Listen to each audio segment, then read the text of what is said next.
નમસ્કાર, જોશી દિવ્યેશ.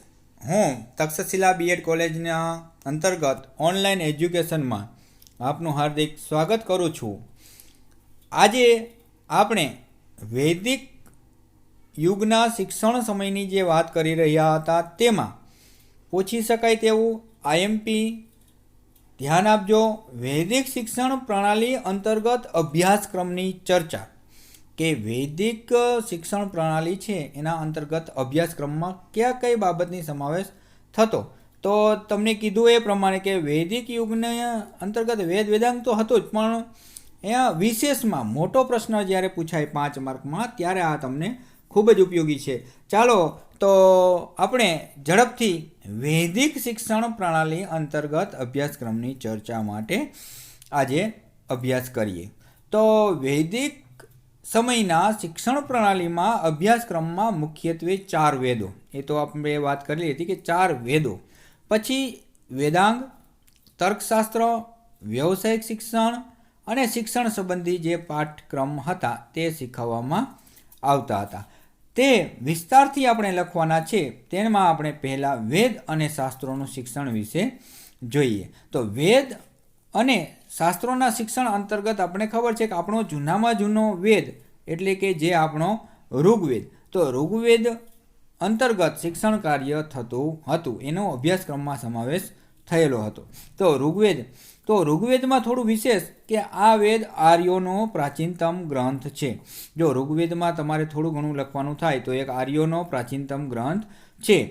ઋગ્વેદને ઋક સંહિતા પણ કહેવામાં આવે છે. ઋગ્વેદ છે એ પ્રાચીન એટલે જૂનામાં જૂનો વેદ છે, અને એને ઋક અને સંહિતા એમ ઋગ્વેદ આખો શબ્દ બનેલો છે. તેમ ઋચાઓની જે સંહિતા છે એમ જે ઋક. તો ઋક એટલે શું? એટલે કે જે આપણે કીધું એમ ઋચાઓ એટલે કે પદ્ય સ્તુતિ પરક મંત્રો. જે ઋક એટલે શું થાય એનો અર્થ? તો કે પદ્ય સ્તુતિ પરક મંત્રો. આમ બનીને ઋક સંહિતા એટલે આખી એની સંહિતાનો વેદ ઋગ્વેદ છે. વેદ એટલે જ્ઞાન. જો તાલીમાર્થીઓ ધ્યાન આપજો, વેદ એટલે જ્ઞાન. કદાચ આવું પણ એમસીક્યુ સ્વરૂપે પણ તમારે આવી શકે છે. ધર્મ, દર્શન, જ્ઞાન, વિજ્ઞાન, સાહિત્ય, કર્મકાંડ સૌનું મૂળ ઋગ્વેદમાં છે. જે તમામ જે કહેવાય કે આ ધર્મ, દર્શન, જ્ઞાન, વિજ્ઞાન, સાહિત્ય, કર્મકાંડ બધા જનું મૂળ ક્યાં છે? તો કે આ ઋગ્વેદમાં રહેલું છે. પછી આપણે આગળ વાત કરીએ તો તાલીમાર્થીઓ કે જેમાં વેદ એટલે જ્ઞાન આ શબ્દ તો તમે છે ને આઈએમપી છે એટલે તમારે એમસીક્યુ સ્વરૂપે પણ આવી શકે છે, તો યાદ જ રાખજો. અને ધર્મ જે વાત કરી કે દર્શન, જ્ઞાન, વિજ્ઞાનના સંદર્ભમાં ઋગ્વેદમાં 10 અધ્યાય છે. ઋગ્વેદની અંદર અધ્યાય કેટલા છે? 10 છે, યાદ રાખજો. 1029 સૂક્તોમાં થઈ અને 10,472 અને 10,528 મંત્રો છે.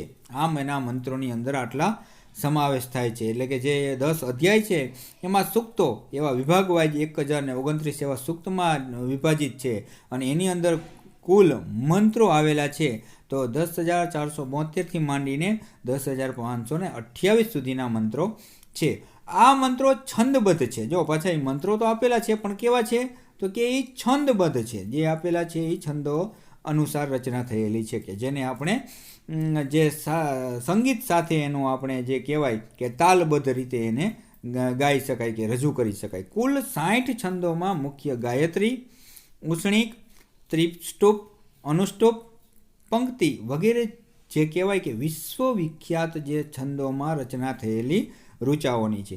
કેટલાક મંત્રોના સર્જક ઋષિઓ અને ઋષિપુત્રીઓ છે, જેની સંખ્યા 300 જેટલી છે. કેટલાક મંત્રોના જે સર્જક છે એ ઋષિઓ છે અને એની ઋષિપુત્રો કે એની પુત્રીઓ છે, જેમાં 300 જેટલી જે છે એવી એની સંખ્યા છે. તેમાં ગૃત્સમદ, વિશ્વામિત્ર, વામદેવ, ભારદ્વાજ, વશિષ્ઠ, કર્ણવ તથા અંગિરસ મુખ્ય છે. એમાં જે કેટલાક જે ઋષિપુત્રોની વાત કરેલી છે કે જેની 300 જેવી સંખ્યા ગણી શકાય એવા એના ઋષિઓનું સમગ્ર કુલ આશરે અંક એમાં વિશ્વામિત્રથી માંડીને જે અંગિરસ સુધીના ઋષિઓનો સમાવેશ થાય છે.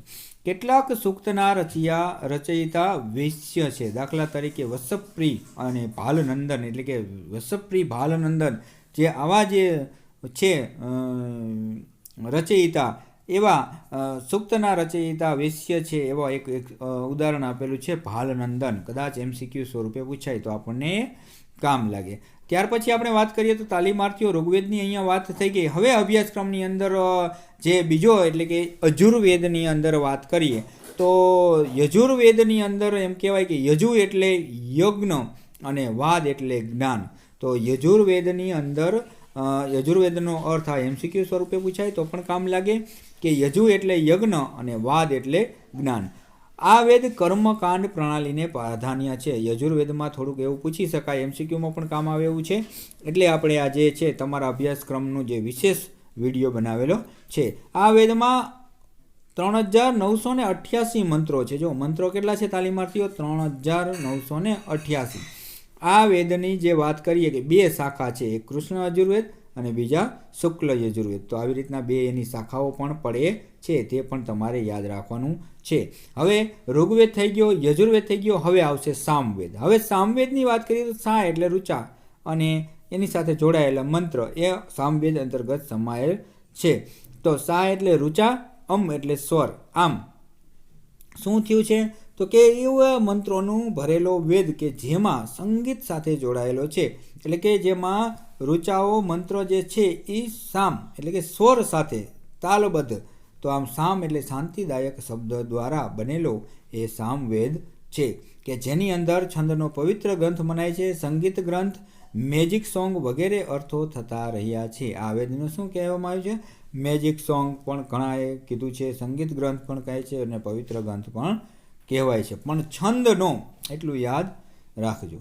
ત્યાર પછી વાત કરીએ તો આ વેદની વિશેષતા એ છે કે તેમાં મંત્ર અને સ્વર સંગીતનું આયોજન છે. મેં તમને કીધું એમ કે સામવેદ છે એ સંગીત સાથે જોડાયેલો વેદ છે. આ વેદમાં 1549 મંત્રો છે અને 75 સિવાયના બધા જ ઋગ્વેદના 8મા અને 9મા મંડળમાંથી ઉદ્ધત કરાયેલા છે.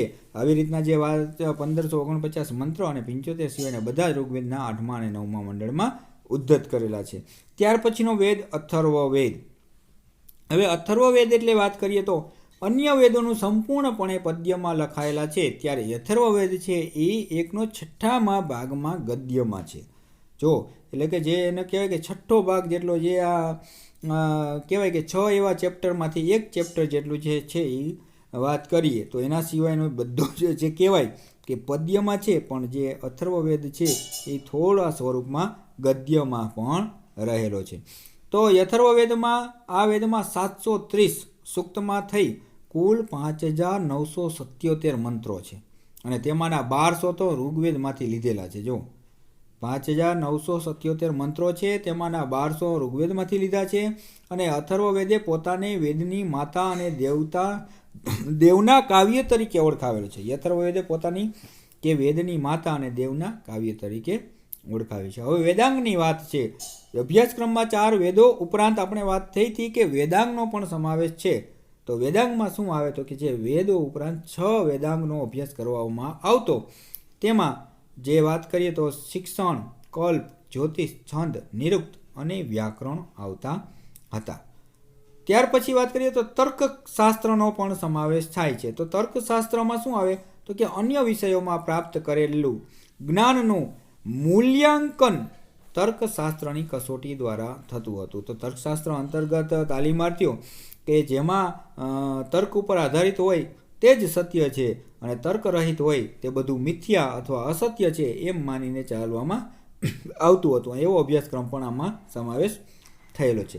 ત્યાર પછી અન્યમાં સંસ્કૃત ભાષા છે, ખનિજશાસ્ત્ર છે, ઔષધિ વિજ્ઞાન છે, શાસન છે, સૈન્ય છે, વિજ્ઞાન છે, સંગીત છે, નૃત્ય છે, કલા છે, કૌશલ્ય છે, આયુર્વેદ છે, ઉદ્યોગ છે, વેપાર, આ બધા જ અભ્યાસક્રમ અંતર્ગત સમાવેશ થયેલો છે.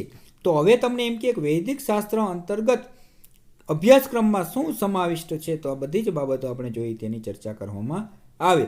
તદ ઉપરાંત વ્યવસાયિક શિક્ષણ પણ અભ્યાસક્રમમાં સમાવેશ છે.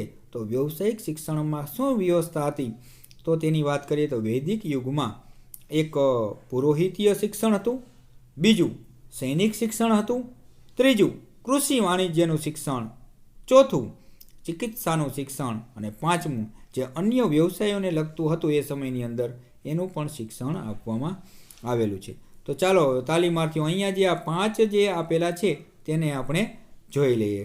તો 5 છે પુરોહિતીય શિક્ષણ, એટલે પુરોહિતીય શિક્ષણ એટલે કે પુરોહિત, આપણે આ શબ્દથી પરિચિત છીએ. આ શિક્ષણ માત્ર બ્રાહ્મણોને જ અપાતું. આ પુરોહિતીય શિક્ષણ છે એ માત્ર બ્રાહ્મણોને જ અપાતું. વૈદિક યુગની વાત છે. આ કર્મકાંડ આધારિત શિક્ષણ હતું. જે કર્મકાંડ જે કરાવવામાં આવતું બ્રાહ્મણો દ્વારા, એના માટેનું આ શિક્ષણ છે. તેમાં ધર્મ, અધ્યાત્મ, યજ્ઞ, યાજન, હવન, બલિ વગેરેનું કાર્ય માટેનું શિક્ષણ આપવામાં આવતું હતું. તો જે પુરોહિતીય શિક્ષણ છે તો એમાં તમારે બ્રાહ્મણીય શિક્ષણ તરીકે યાદ રાખવાનું. ત્યાર પછીનું બીજું સૈનિક શિક્ષણ. તો સૈનિક શિક્ષણ છે એ કોના માટે?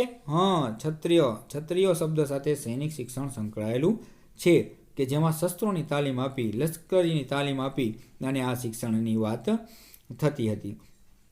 ત્યાર પછી વાત કરીએ તો કૃષિ અને વાણિજ્યનું શિક્ષણ. આ પ્રકારનું જે શિક્ષણ છે એ વૈશ્યોને અપાતું, એટલે કે જે બ્રાહ્મણ, ક્ષત્રિય અને ત્યાર પછી આવે વૈશ્ય. તો એમ અહીંયા જે કૃષિને લગતું જે શિક્ષણ છે એ વૈશ્યો, જે આપણે જ્ઞાતિ વ્યવસ્થા હતી એમાં જે 4 વૈદિક યુગની અંદર વર્ણ વ્યવસ્થા જોવા મળતી, એમાં જોડાયેલો એક વૈશ્ય જે છે એ વ્યવસ્થાને કૃષિનું શિક્ષણ આપવામાં આવતું, જેમાં વિદ્યાર્થીઓએ તેમના પિતા પાસેથી શિક્ષણ મેળવતા હતા. અને આ પ્રકારનું શિક્ષણ અનૌપચારિક રીતે પિતા પાસેથી મળે છે અને પાછળથી ઔપચારિક રીતે એને ગુરુ દ્વારા શિક્ષણ મેળવાય છે. હવે ત્યાર પછીનું શિક્ષણ ઔષધ્ય અને ચિકિત્સાનું શિક્ષણ. તો ઔષધ્ય અને ચિકિત્સાનું આપણને ખબર છે, આજે પણ આપણે વ્યવસ્થામાં આપણે જે આ ડાક્ટરી લગતી જે કંઈ આપણે બીમાર પડીએ છીએ એ સમયની અંદર પ્રાચીન કાળથી આ જે તબીબી શિક્ષણ છે એ ચાલ્યું આવતું શિક્ષણ છે, જે આ શિક્ષણ વિદ્યાર્થીઓને અપાતું. અને આ શિક્ષણ વૈજ્ઞાનિક ઢબે જ અપાતું હતું. અને આ પ્રકારનો શિક્ષણનો સમયગાળો 7 વર્ષનો હતો. જો એ સમયની અંદર કદાચ આ MCQ સ્વરૂપે પૂછાય કે ચિકિત્સા કે ઔષધીય શાસ્ત્રનું જે શિક્ષણ છે એનો સમયગાળો કેટલો, તો 7 વર્ષ છે એ તમારે યાદ રાખવાનું રહે. ત્યાર પછીની વાત કરીએ તો અન્ય વ્યવસાયનું શિક્ષણ. અન્ય વ્યવસાયનું શિક્ષણ એટલે કે જે વાત કરીએ તો વૈદિક ભારતમાં કૃષિ, વાણિજ્ય શિક્ષણ અને સૈનિક શિક્ષણ, ઔષધીય શિક્ષણ આ બધા તો અપાતા જ, પણ સાથે સાથે અન્ય વ્યવસાયો પણ વૈદિક યુગની અંદર જોવા મળતા.